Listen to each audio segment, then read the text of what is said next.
சாயங்காலம் 6 மணிக்கு போனா அடுத்த நாள் காலையில 10 மணிக்கு எழும்புவான். அவனுக்கு என்ன நடக்கிறதுன்னே தெரியாது தமிழகத்துல.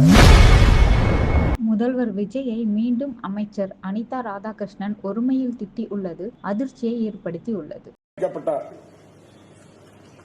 தலைவரை எதிர்த்து ஜெயிக்கவன் யாருன்னு சொன்னா நான் 5 நிமிஷம் பேசினேன். பரோட்டாவை கொத்து பரோட்டா ஆக்கிட்டேன்னு சொல்றாங்க. யாரு சொல்ற? சாயங்காலம் 6 மணிக்கு போனா அடுத்த நாள் காலையில 10 மணிக்கு எழும்புவான். அவனுக்கு என்ன நடக்கிறதுன்னே தெரியாது தமிழகத்துல. தமிழகத்துல யார் இருக்கா, யார் போனா, யாருக்கு செய்தோம் என்பது தெரியாது. நேற்று தினம் ஒரு கூட்டத்தில் பேசுறாரு, பேசிக்கிட்டே இருந்தா அப்படி எடுத்து வாசிக்கிறாரு.